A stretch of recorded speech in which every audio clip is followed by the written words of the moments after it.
Primera de Timoteo capítulo 6. Vamos a leer versículo 7 y 8.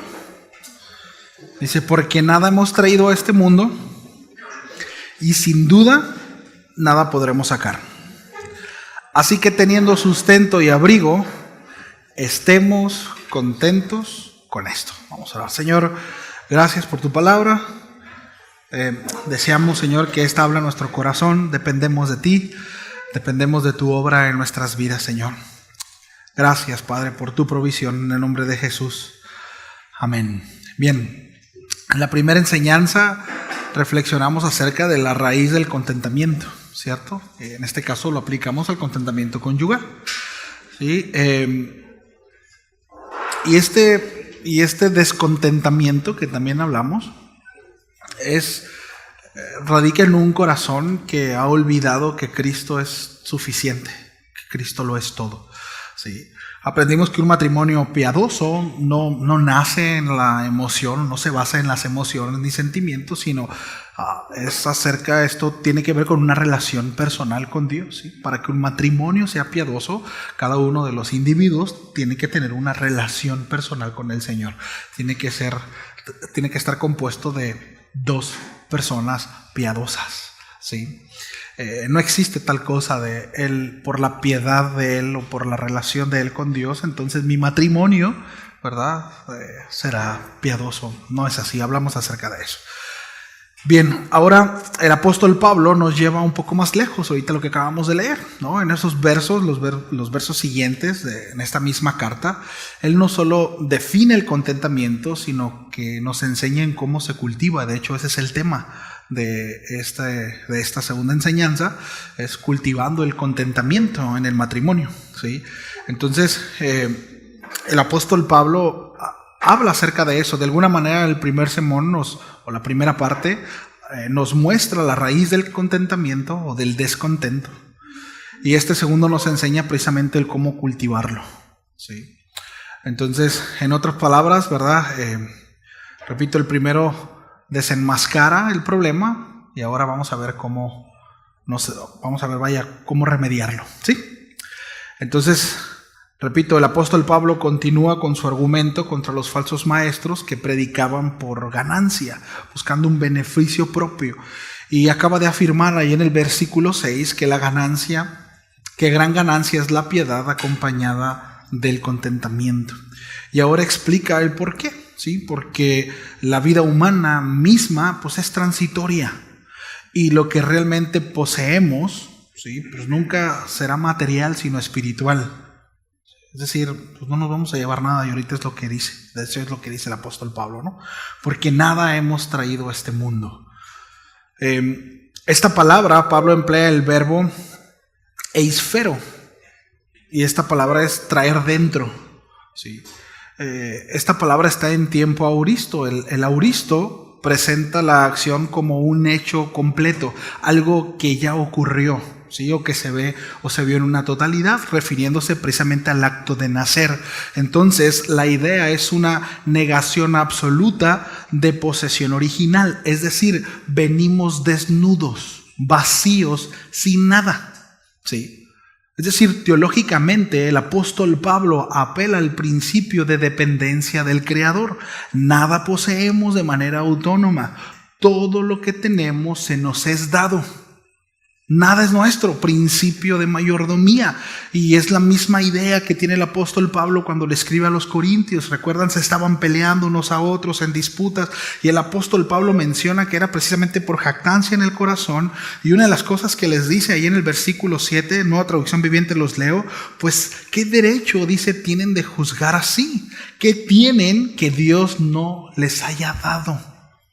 Si todo lo que tienen proviene de Dios, ¿por qué se jactan como si no fuera un regalo? ¿Sí? Es decir, todo lo que recibimos es por gracia. ¿Sí? Es por gracia. Repito, principio de mayordomía. Nosotros solo somos administradores de lo que se pone en nuestras manos. ¿Sí? Entonces, un matrimonio saludable comienza cuando ambos reconocen que nada de lo que tienen o poseen son de ellos. Ni bienes, ni logros, ni incluso el uno del otro.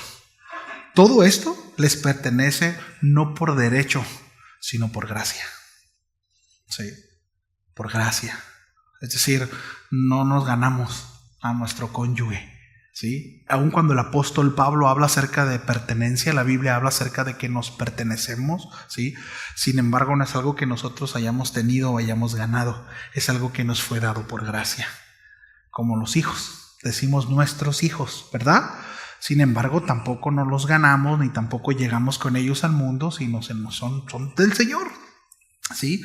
Y nos son dados por gracia. Entonces, la soberbia matrimonial empieza cuando alguien cree que el otro le debe algo. Y aquí espero y se vaya entendiendo hacia dónde voy. ¿Sí? Es decir, el contentamiento o lo antagónico de esto, en cambio, nace cuando ambos dicen: todo lo que tengo, incluso tú, me fue dado por Dios. Imagínense la perspectiva si nosotros vivimos realmente eso, porque quizás lo podemos decir y podemos asentar en eso y decir, lo entiendo, pero ¿lo vivimos como tal? Porque estoy seguro que nuestras discusiones y nuestras ofensas serían mucho menores o casi nulas si nosotros tenemos en mente y presente eso. El hombre o la mujer que está a mi lado es una provisión de Dios y me fue dado por gracia. ¿Qué haces con lo que Dios te da? El asunto es que cuando nosotros malusamos o malgastamos lo que tenemos es porque no entendemos que es dado por Dios y que un día rendiremos cuenta de eso. Y esto es interesante. Como nosotros tratemos a nuestra pareja, a nuestro esposo, a nuestra esposa, rendiremos cuenta de eso. Sí o sí. Entonces el apóstol Pablo dice: nada es nuestro. Todo lo recibimos de parte de Dios. Todo lo recibido es porque Él nos los dio, ¿sí? Y luego dice: y sin duda nada podremos sacar. Con nada llegamos a la vida, llegamos desnudos, y así también nos vamos a ir desnudos, ¿sí? Con nada, ¿sí?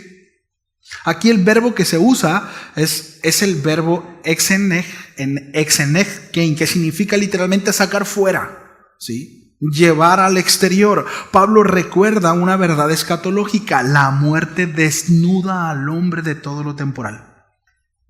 Y esto es bien interesante. ¿Sí? Nada de lo que has acumulado, todo de lo que has guardado, todo lo que has administrado, lo que sea, nada te vas a llevar. La muerte desnuda al hombre de todo lo temporal. Sí.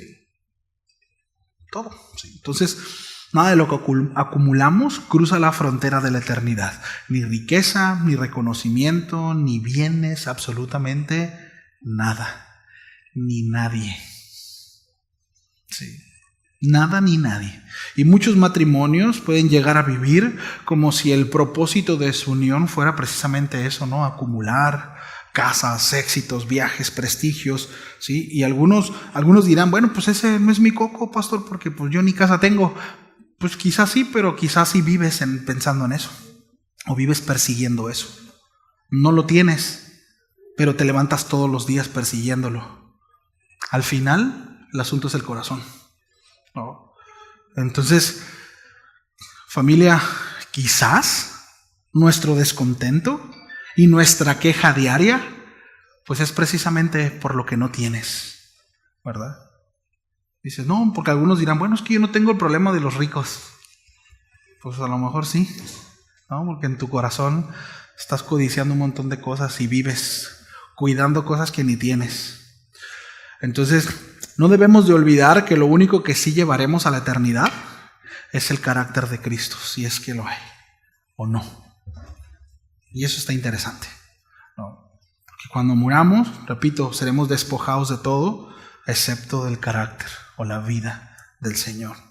Entonces, así que dice el apóstol Pablo: nada trajiste, por nada llegaste a este mundo y nada te llevas. No te vas a llevar absolutamente nada. Así que, teniendo sustento y abrigo, estemos contentos con esto.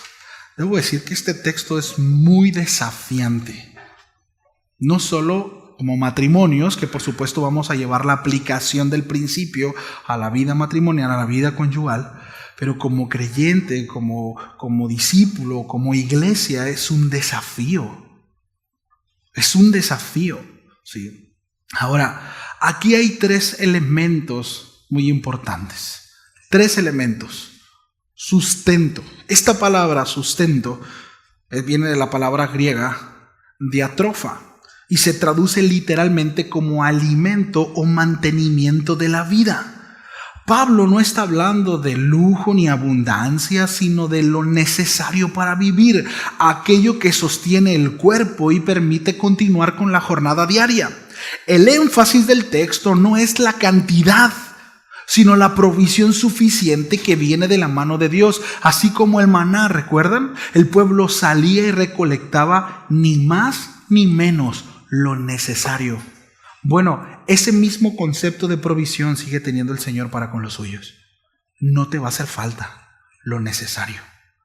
Sí. No te va a hacer falta. Sí. Entonces, Dios sigue dando a cada hogar de los suyos lo que realmente necesita para hoy. Sí. Entonces, en el matrimonio, bueno, este principio nos enseña a agradecer lo que nos sostiene, ¿verdad? Lo que el Señor nos da. Sí. Y es un error muy grande lamentar lo que nos falta o lo que quisiéramos tener. El sustento que Dios provee, es prueba de su fidelidad. Cuando aprendemos a ver lo suficiente como una bendición, dejamos de quejarnos de lo que no tenemos y comenzamos a adorar por lo que sí recibimos, lo necesario.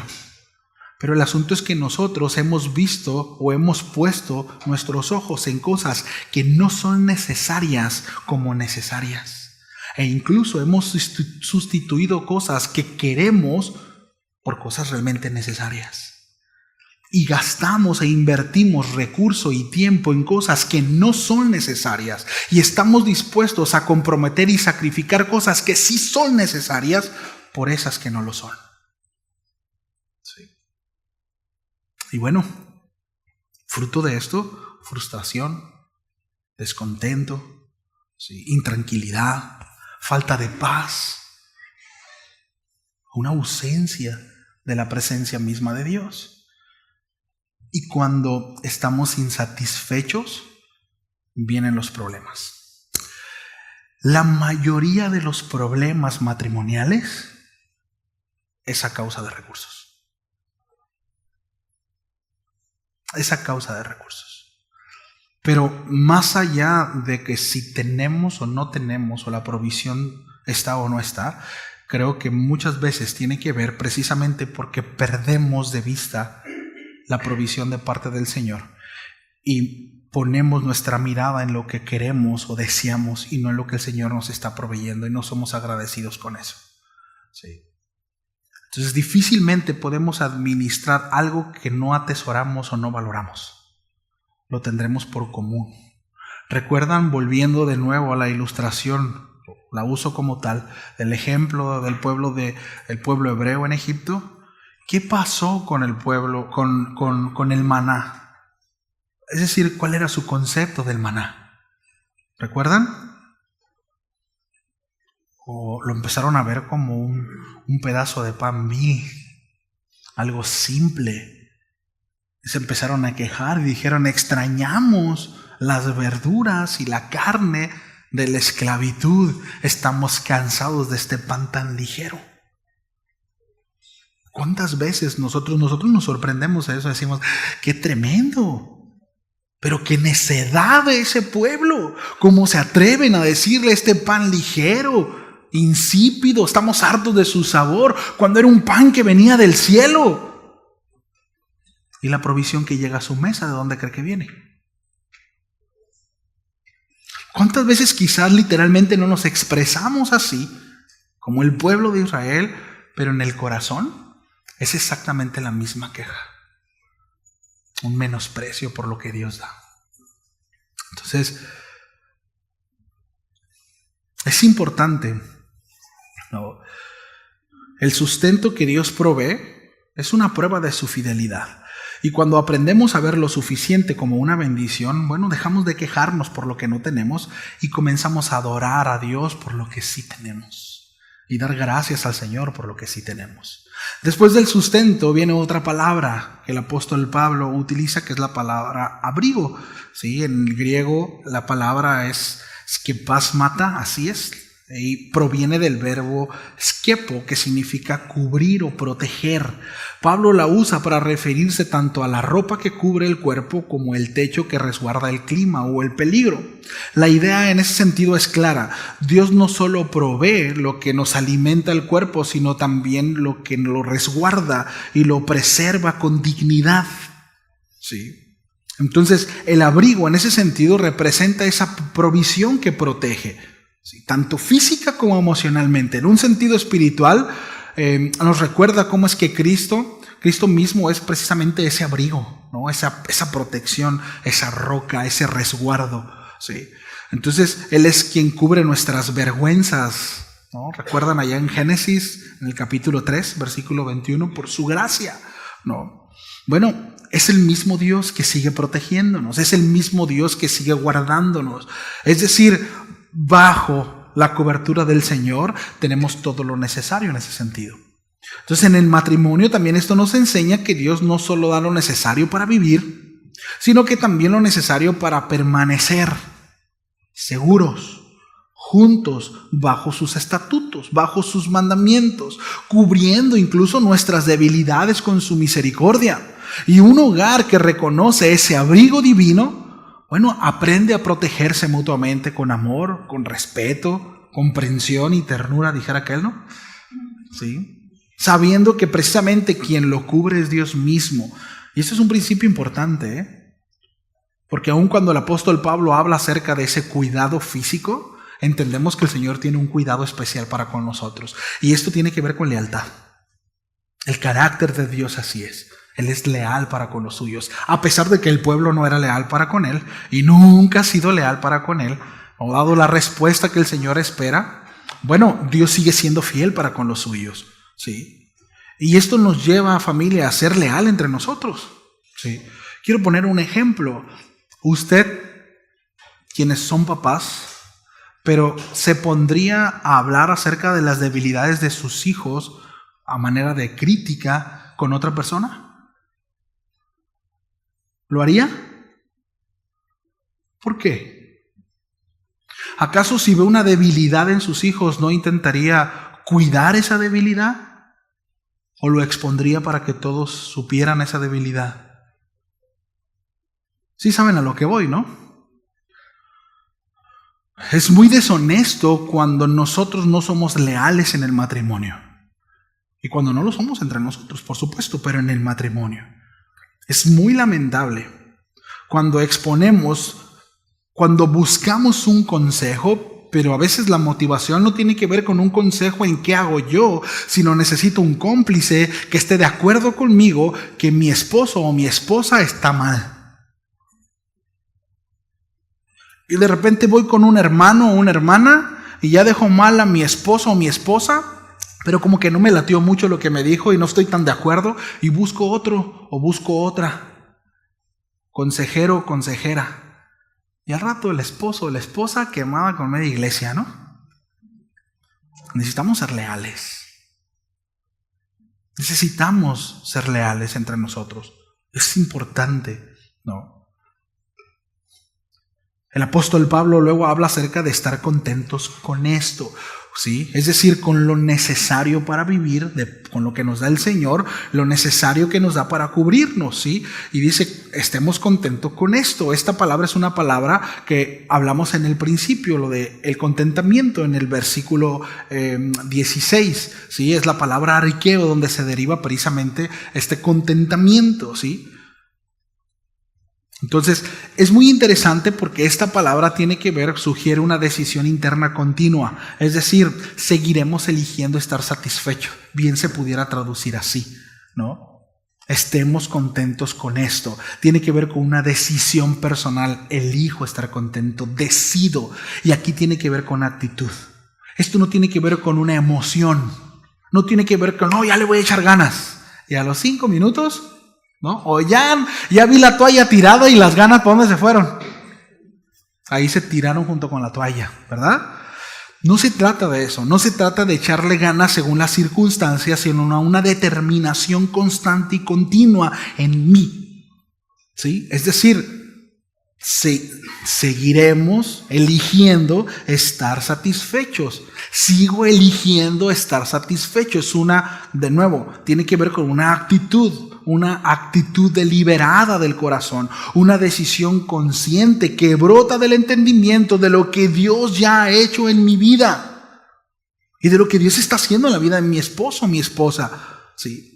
Cuando comprendo la magnitud de su obra, es decir, que en Cristo tengo plenitud, que Él me ha provisto todo lo necesario para la vida y la piedad, entonces mi satisfacción no depende de las circunstancias, sino de su fidelidad, de lo que Él sigue haciendo, porque entiendo que lo que Él ha hecho seguirá haciendo y más adelante continuará siendo igual, por cuanto Dios es inmutable.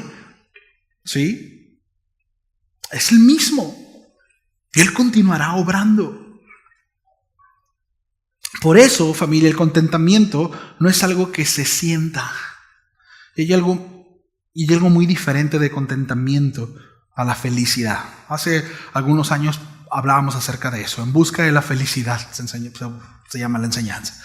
Pero la felicidad tiene que ver con momentos esporádicos. Es decir, un rato sentado en la playa, ¿verdad? Viendo el mar, con una coca bien helada y un cevichito a un lado, ¿verdad? Eso es un momento de felicidad, ¿verdad?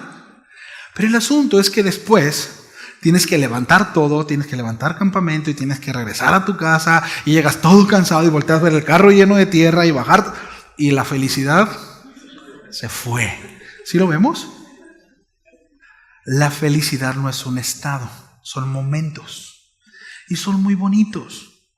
Es muy bonito un momento de felicidad, compartir con tu esposo o tu esposo una cena, ¿verdad? Una película o un momento a solas con él, con ella. ¿Sí? Es un momento de felicidad.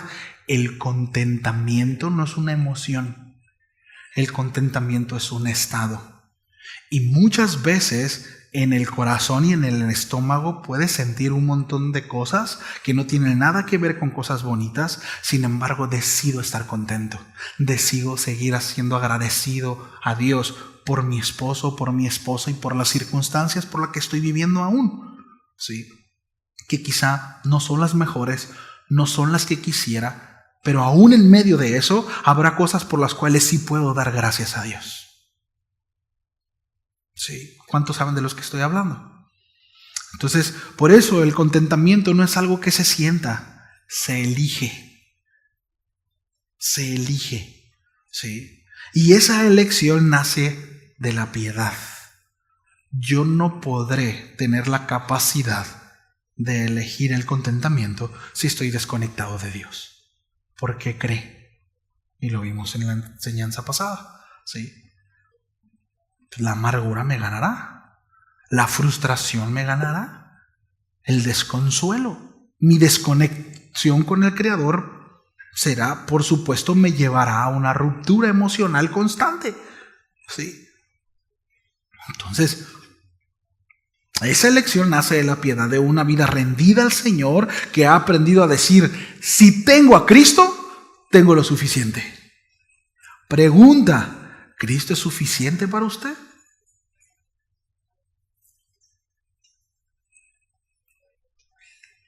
Sí. Yo creo que la consejería es muy buena. Sí, es muy buena la consejería. Y creo que necesaria en algunas circunstancias y situaciones. Sí. Y yéndonos a la cuestión de psicología, bueno, no satanizo la psicología, pero entendamos que la psicología tiene un nivel, llega a un límite almático. ¿Sí? Es decir, usar la psicología por sí misma, sin el Señor, pues es como batir nada más las cosas, ¿no? Psicóloga, ¿verdad? Se necesita la verdad del Evangelio. ¿Sí? A lo que voy es que es lamentable cuando creyentes matrimonios cristianos no tienen como suficiente la instrucción bíblica. ¿Me explico?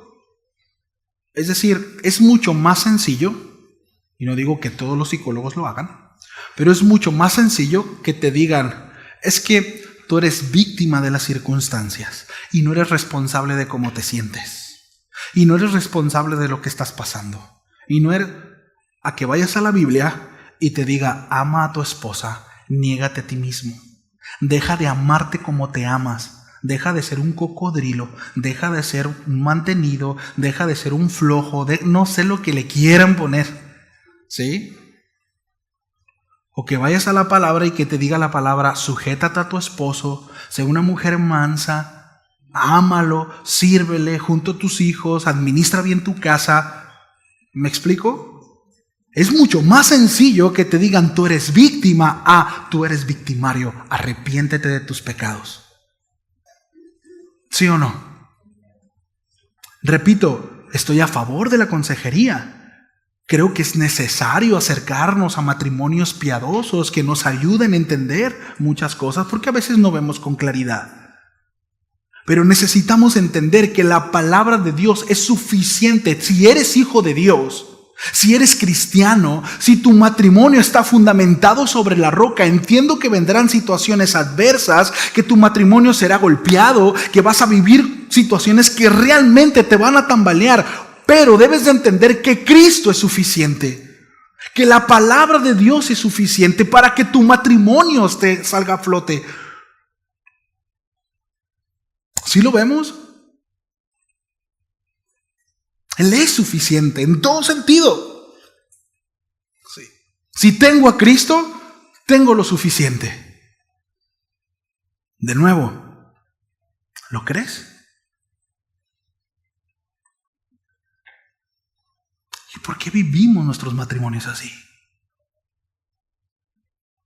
Porque esa es una realidad, que Cristo me es todo suficiente. Porque si la palabra me es todo suficiente. Porque si tengo la palabra como lámpara a mis pies y lumbrera a mi camino. Porque si es la palabra quien aconseja y determina mi norma de fe y conducta. ¿Por qué vivimos como vivimos, familia?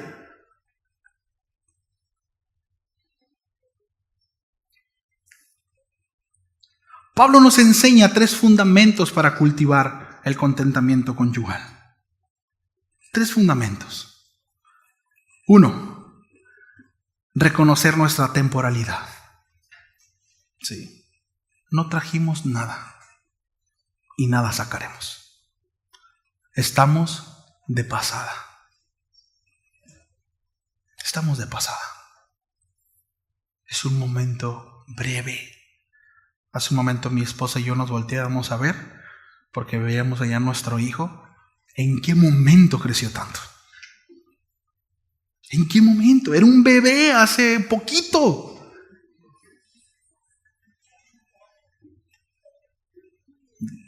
Ya se rasura.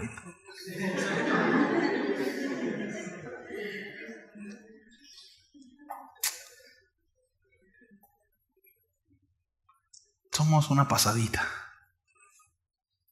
Sí. Nada trajimos. Nada sacaremos de este mundo. Llegamos desnudos. Sí. Por ahí dicen que los bebés llegan con torta bajo el brazo, ¿ah? No es cierto, llegan sin nada. Yo busqué a Angelito y le busqué y no llegó, no traía nada. Y luego Mila también y no traía nada. Miren, entender esto nos libera o libera al matrimonio de esa ansiedad por competir contra otros. Esa ansiedad de cumplir esas metas y alcanzar ¿sabe? Redes sociales, comparaciones, esa carrera por tener más, todo eso es enemigo del gozo. Todo eso es enemigo del gozo. Y la vida no se trata de acumular, sino de agradecer. ¿Sí? Con esto no estoy diciendo, y ahorita lo voy a desarrollar un poquito más esto, pero no estoy diciendo que seamos conformistas, no estoy diciendo que no nos esforcemos, que no trabajemos, que no seamos diligentes, no estoy hablando acerca de eso. Estoy hablando acerca del corazón. No te vas a llevar nada. Y a veces estás dispuesto a sacrificar a tus hijos, a tu esposo, a tu esposa por ganar unos pesos más. No vas a recuperar ese tiempo. Inviértelo en tu esposa. Invítale un café. No cobran por sentarte en el malecón. Y a veces nuestros matrimonios están temblando. Están desnutridos, faltos de amor, de comunicación. Y preferimos otras cosas.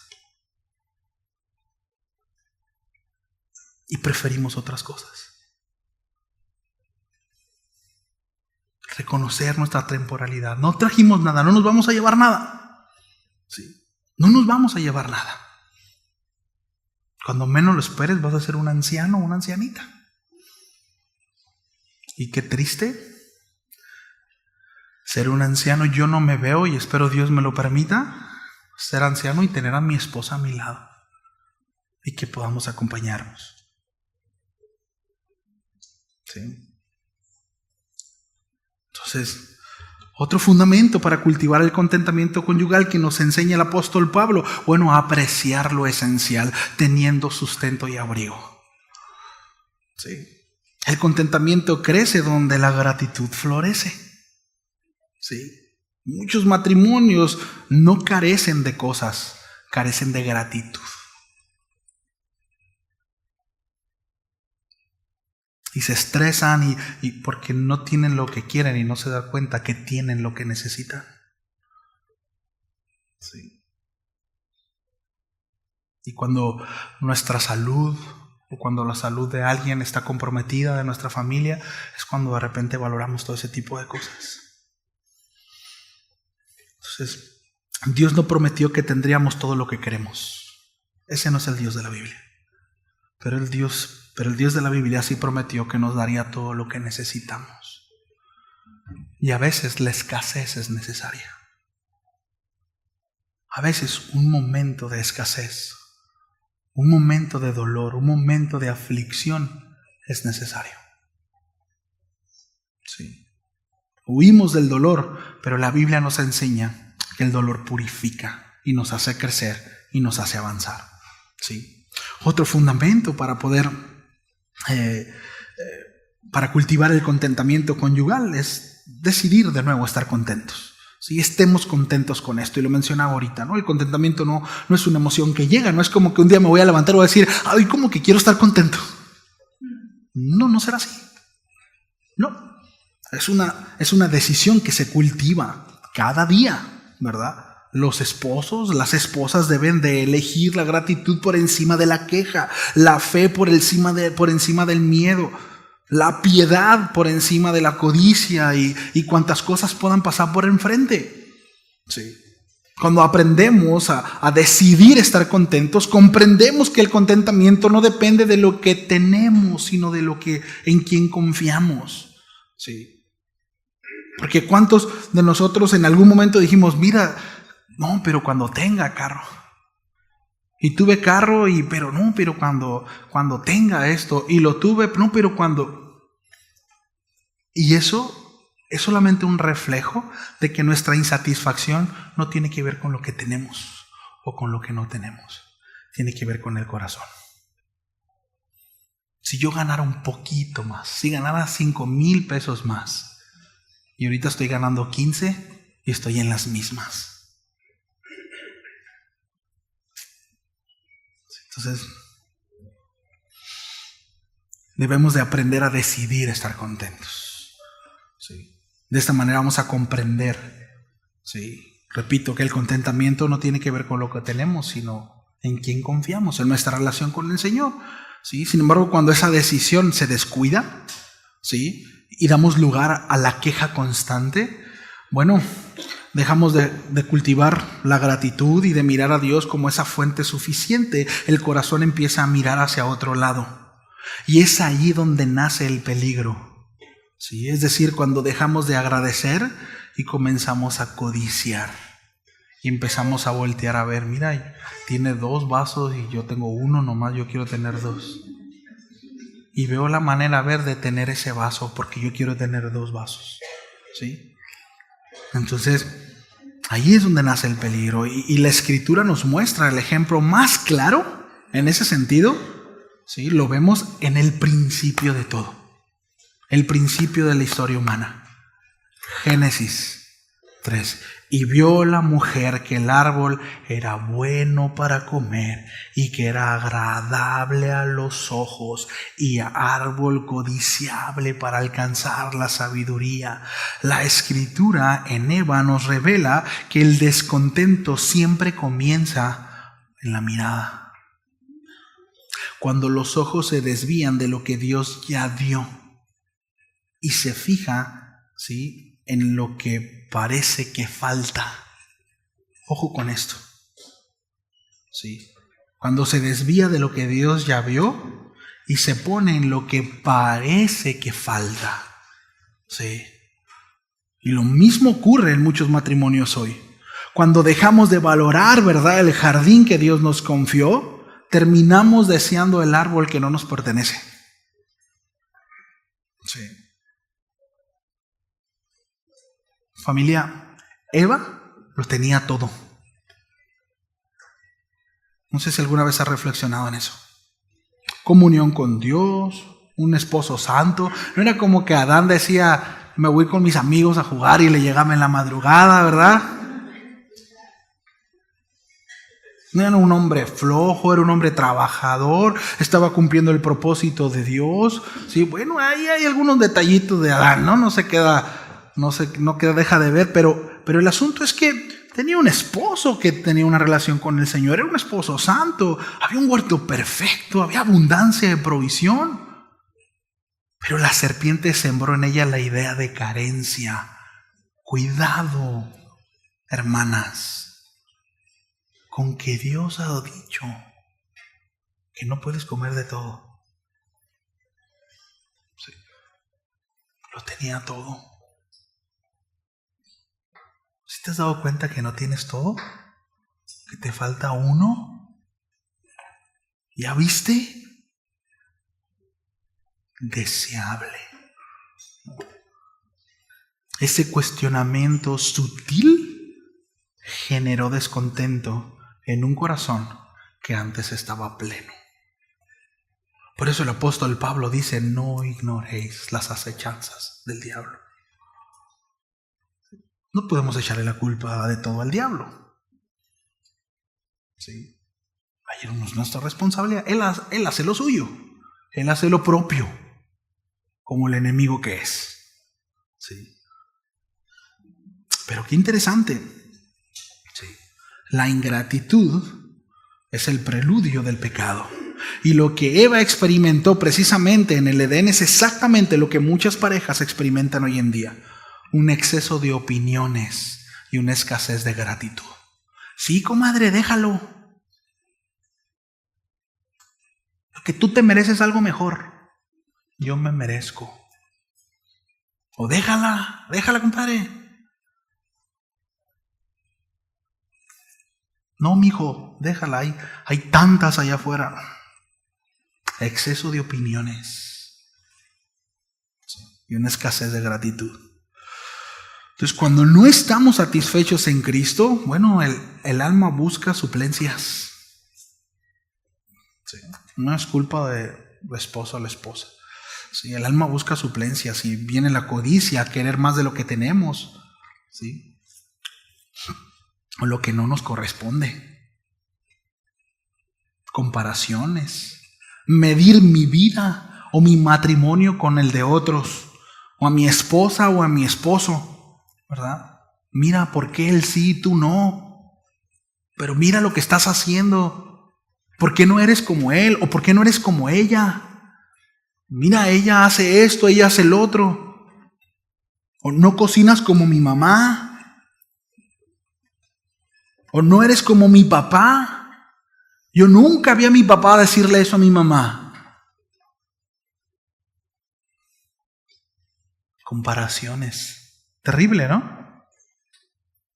Deseos desmedidos, es decir, justificar de cierta manera infidelidad o la insatisfacción en nombre de buscar algo mejor, que esta es una frasecita que está mucho en los matrimonios hoy en día.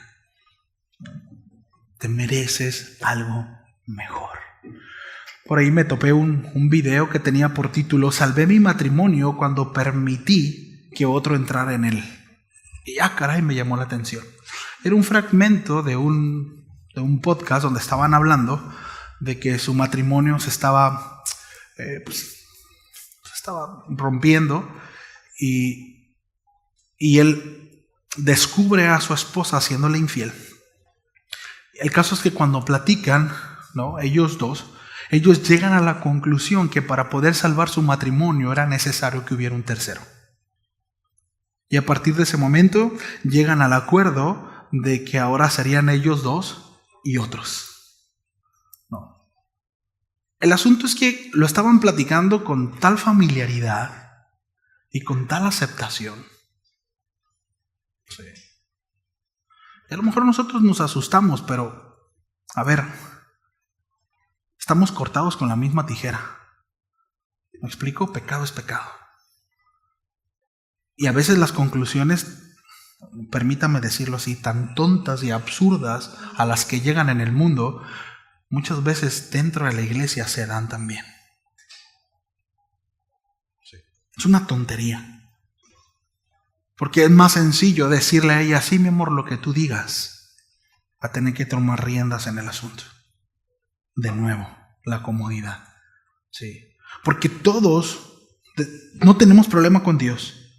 Dios es bueno, Dios es soberano, Dios es todopoderoso y todos necesitamos de Dios hasta que éste quiere sentarse en el trono del corazón y establecer su dominio y su autoridad sobre nuestras vidas.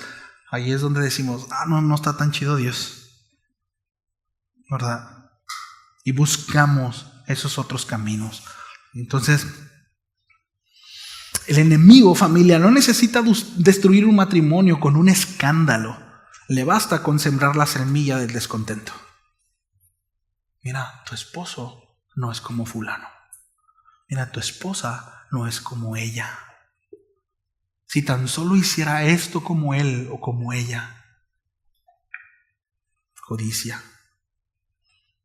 Del mismo modo, un corazón no se aleja de su esposa o su esposa por falta de amor, sino por falta de gratitud hacia Dios. ¿Recuerdan cuando dijimos, ¿no?, ahorita lo mencionábamos acerca de lo recibido de Dios y que nuestra pareja es provisión de Dios? Es un regalo del Señor. Sí. Entonces, Cristo vino a restaurar el orden perdido en el Edén, ¿cierto? Donde Eva deseó lo prohibido, Jesús dijo: no sea como yo quiero, Señor, sino como tú. Donde Adán se justificó, Cristo se entregó. Por tanto, el matrimonio redimido aprende precisamente a desear correctamente, no más, sino mejor, ¿sí?, en el Señor, ¿sí? No lo que no tengo, sino lo que Dios me ha dado en gratitud, ¿sí? El contentamiento no mata el deseo, lo redirige hacia la voluntad de Dios, ¿sí?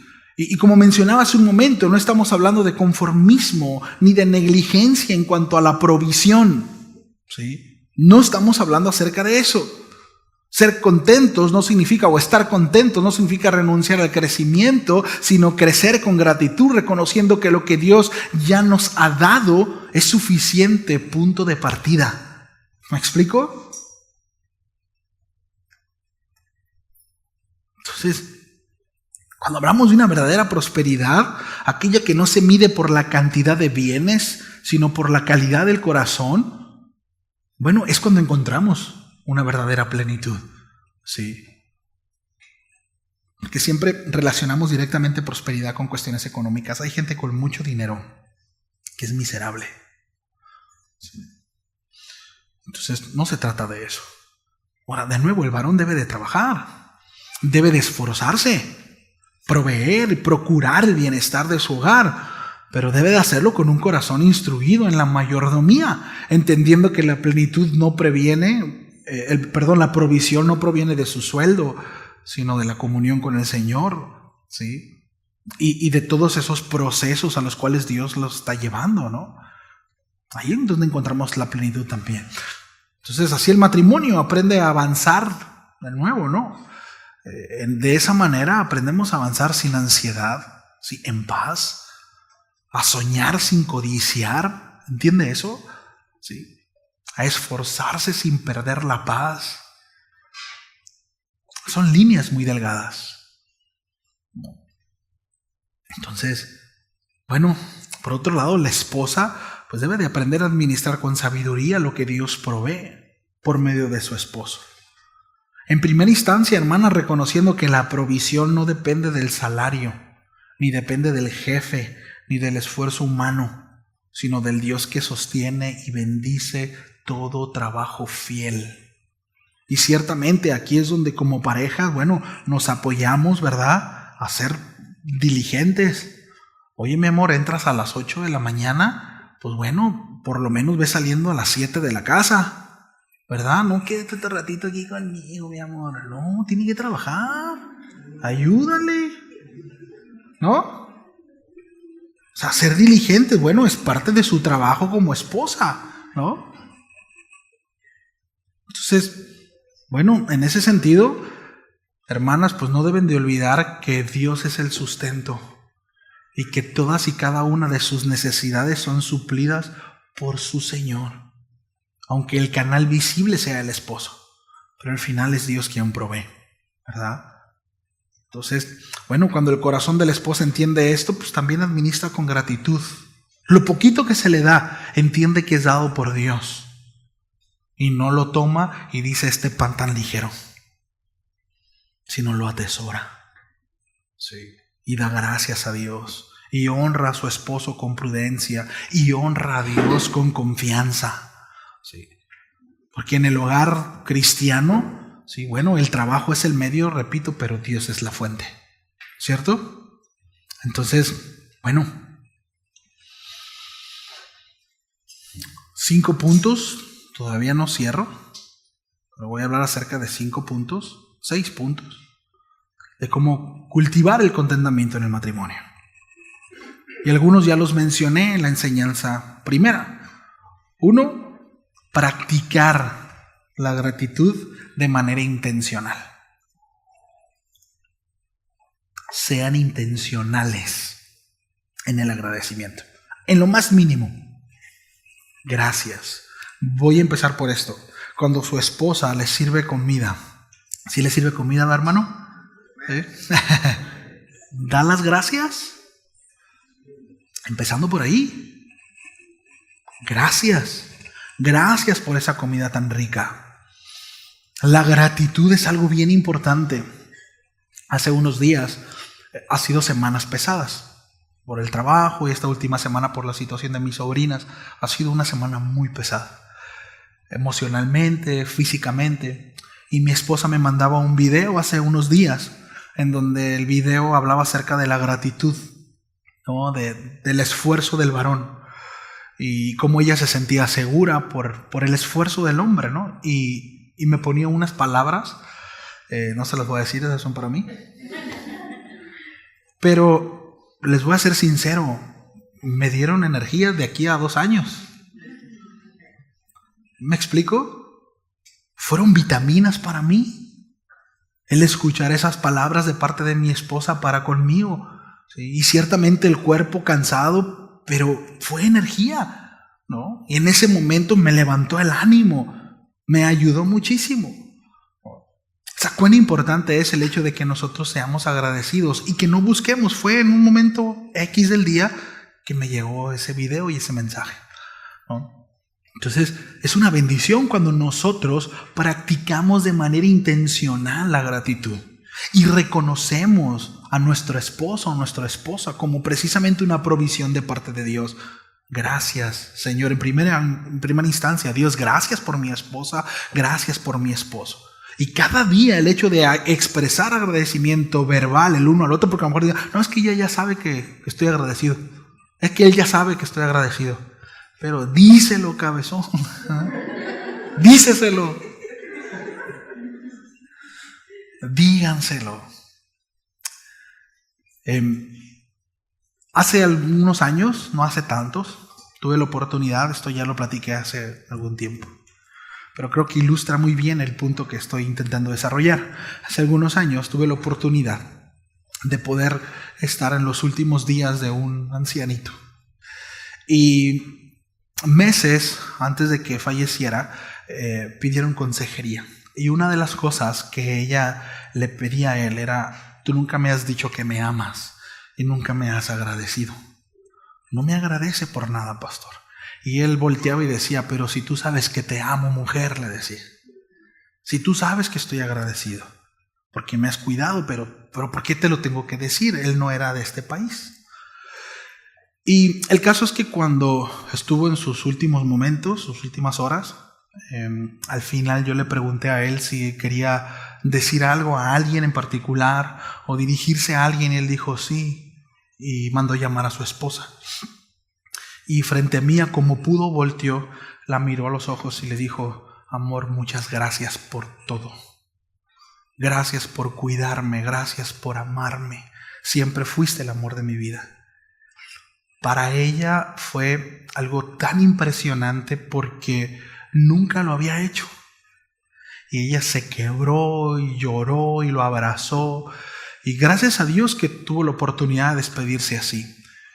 Pero por un lado dije: qué bonito lo hizo. Pero ¿por qué tenemos que esperarnos a ser ancianos y estar en un momento así para entonces voltear a ver a nuestra pareja y mirarla a los ojos y decirle: gracias, te amo? Y entiendo que hay muchas cosas que no tengo y quisiera tener, pero lo que tengo es suficiente porque es Dios quien me lo ha dado. Gracias. Pero perdemos esos detalles en el día a día. Y quizás muchos de ustedes tengan mucho tiempo sin mirarse a los ojos y decirse gracias. Sí. Bueno, el apóstol Pablo habla acerca de eso. Sean agradecidos. Agradezcan en todo. Sí. Ese fue el punto número 1. Punto número 2. De nuevo, simplifiquen sus expectativas. Esto mismo lo mencioné en la primera enseñanza. Teniendo sustento y abrigo. Sí, pero es que yo me voy a sentir amada si tengo un anillo con una piedra de no sé qué. Parece chiste. Pero es que nomás tengo 5 bolsas. Parece chiste. Pero es que nomás tengo 2 zapatos. Gracias a Dios. Tengo 1. Gracias a Dios. Qué bueno. Sí. Agradezcamos ese par de zapatos, agradezcamos esa bolsa, agradezcamos ese vestidito, esa blusa, esa camisa. Gracias a Dios por eso. ¿Sí? Entonces, aprender a valorar lo básico. Salud. ¿Sí? Si la tenemos, parece que no, de repente es como cuando se acaba la conversación, ¿no? Y no hay nada que decir, y en un momento incómodo es como que pues, lo bueno que hay salud, ¿no? Y como que no hay que decir, como que está haciendo calor, ¿no? Y irá a llover, ¿no? Y de repente como que la salud decimos como si fuera un, pues lo peor es nada. Lo bueno que hay salud. Son cosas en las que debemos de levantar y decir: Señor, gracias, porque mi familia está sana. Sí la tengo, ¿no? Por el hogar, como sea, pero tengo un hogar. Sí. Simplificar esas expectativas, ¿no? Agradecer por la comunión, la fe, ¿sí? Pues nuestra relación con el Señor. Lo sencillo es tan sagrado. Sí. Lo sencillo es tan sagrado.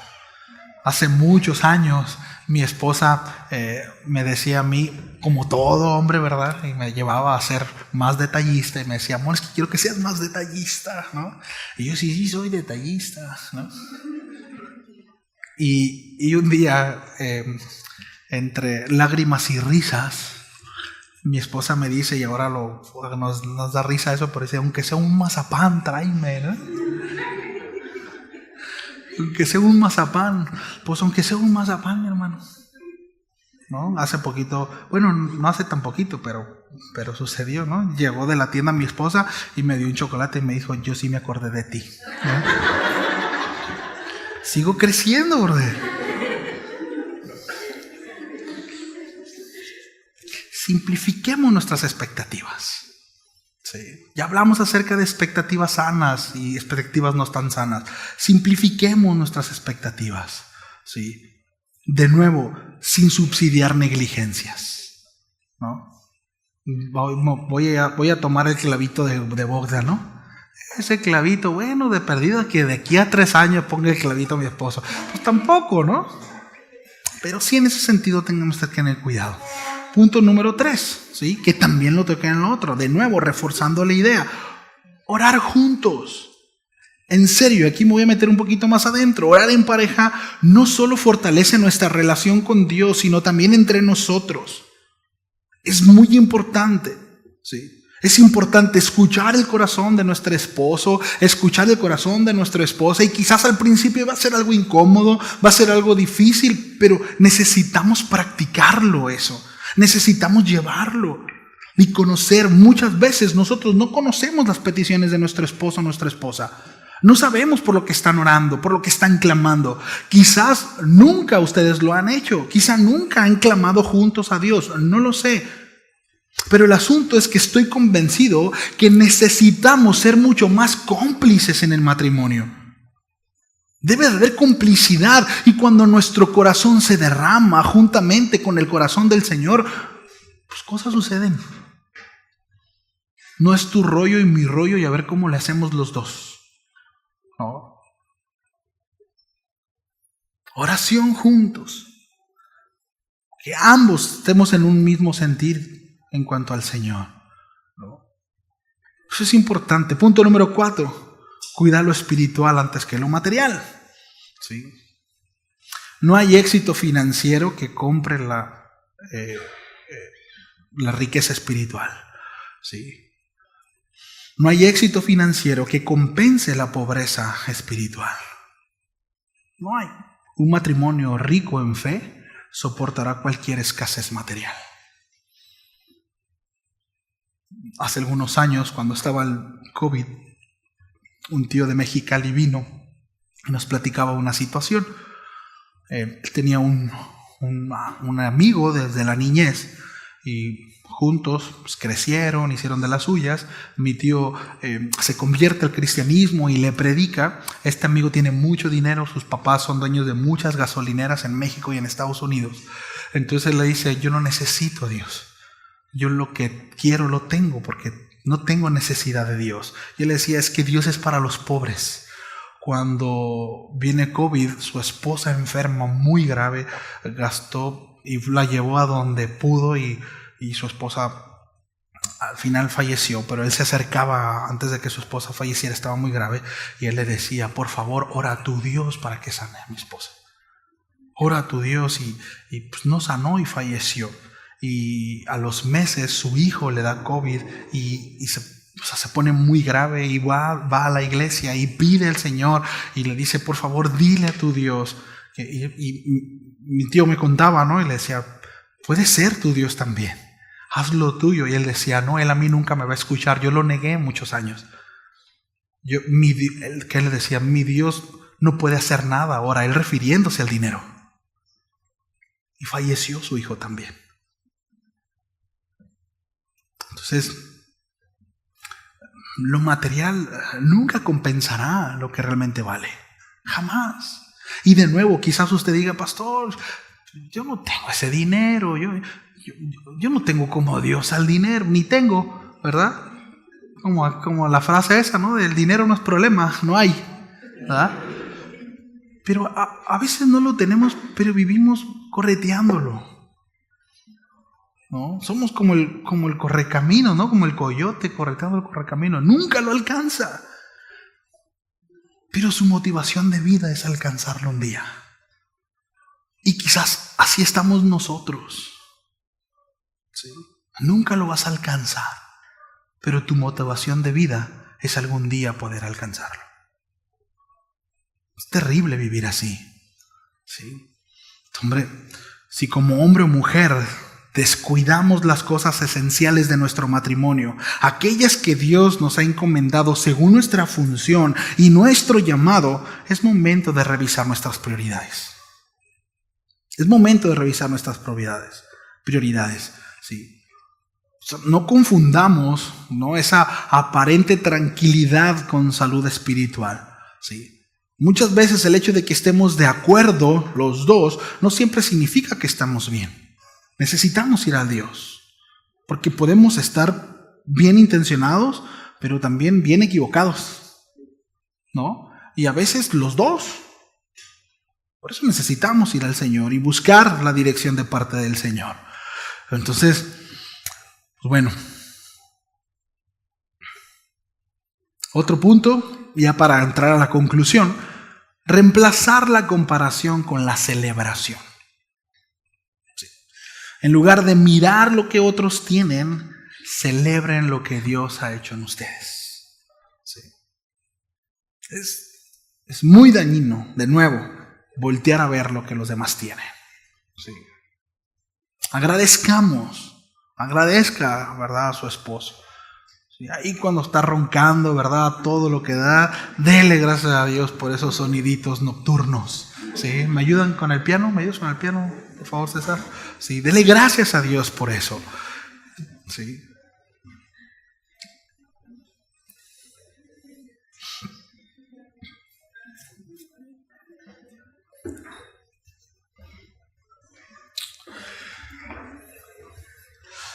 Familia, el contentamiento conyugal no se cultiva con cosas. No vas a estar mejor cuando tengas más. No es cierto, eso es un engaño. No es cierto.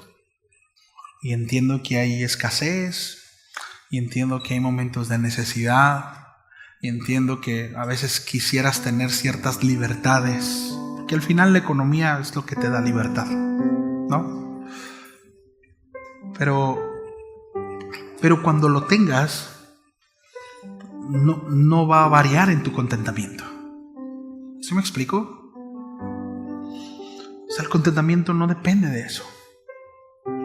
Cuando tengas esos, aunque sea 2,000 pesos más a la semana. Cuando tengas, aunque sea ese carrito bombito, pero que ande. Aun cuando lo tengas, no vas a estar contento. Porque el contentamiento no radica en lo que tenemos. Sí. No radica en eso. En primera instancia, en una devoción a Dios personal, para que entonces mi matrimonio sea un matrimonio piadoso. ¿Sí? Y bueno, y después, como fruto, vendrá precisamente el contentamiento. La capacidad de manera deliberada mantenernos con una actitud correcta. Sí. Pero eso será fruto de mi devoción. Si yo lo intento hacer en mis fuerzas, vamos a suponer que tú ahorita vas a salir con muchas ganas y a partir de ahora vas a estar así, ¿ah?, la actitud. Sí, mi amor, es lo que tú digas, mi vida, ¿verdad? Sí, te van a acabar las fuerzas. No vas a poder. Es cuestión de tiempo. Y ya lo hemos dicho anteriormente. No se trata de ganas. No, en el cristianismo ciertamente hay responsabilidades, pero no radica en las ganas, no radica en nuestras fuerzas, no radica en nuestras virtudes, no radica en quienes somos nosotros, sino en Él. ¿Sí? Necesariamente tengo que ir a Él. Entonces, pastor, ¿qué tengo que hacer? O sea, no tengo que salir así como con muchas ganas. Está bien que tengas ganas, pero ve y reconcíliate con Dios.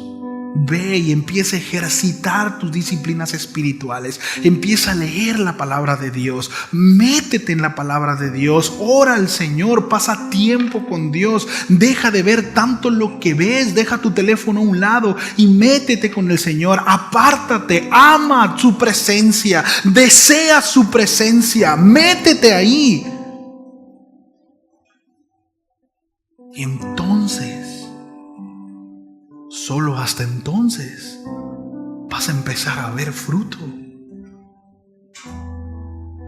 Y ya no va a ser por ganas, sino por necesidad.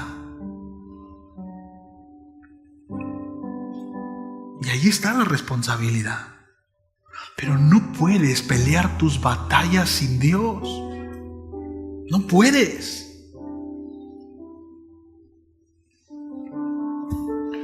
puedes llegar y darte besitos y abrazos y sí le vamos a echar ganas, pero es cuestión de tiempo. Para que claudiques, para que retornes, para que caigas, para que estés molesto, para que estés molesta, para que caiga en la monotonía, para que es que ya estoy enfadada de lo mismo otra vez. Necesitas a Dios. Necesitas al Señor. Me acordé de, no sé, han visto el video donde dice cómo pelean los cristianos, ¿no? Necesitas a Jesús. Tú necesitas a Jesús. ¿Así se pelea usted? Necesitas a Jesús.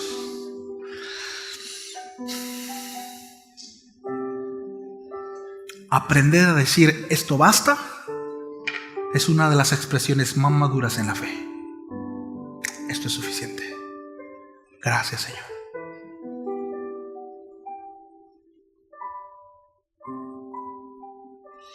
Nada trajimos, nada sacaremos, nada nos llevaremos.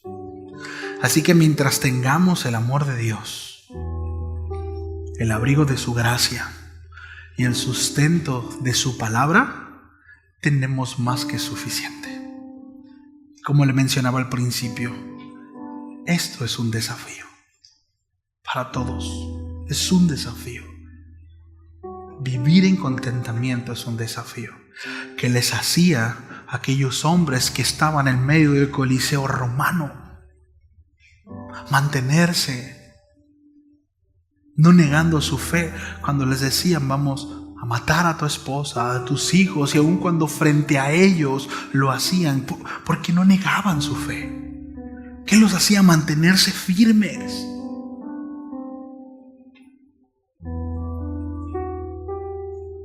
Cristo me es suficiente.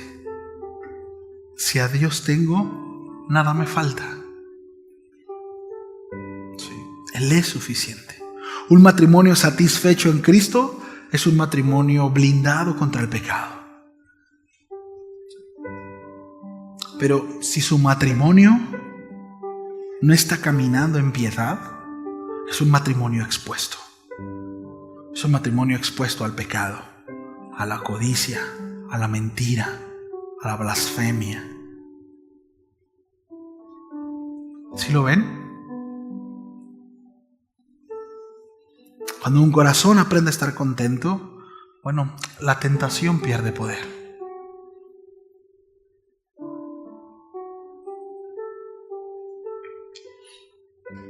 Cuidémonos. Cuidémonos unos a otros. Empecemos por nuestro esposo, por nuestra esposa. Cuidémonos, ¿sí? Y de nuevo, no significa, ¿verdad?, que el control ni la manipulación, no, pero cuidémonos, blindémonos, ¿sí? Espiritualmente hablando, en cuanto a relación, comunicación, blindémonos, crezcamos en eso, ¿sí? Vamos a orar. Señor, muchas gracias. Pues sí. Gracias, Señor, por este tiempo y por tu palabra. Ayúdanos, Señor. Ayúdanos a dar respuesta, Señor, a lo que tú quieres, lo que tú tienes por nosotros, Señor.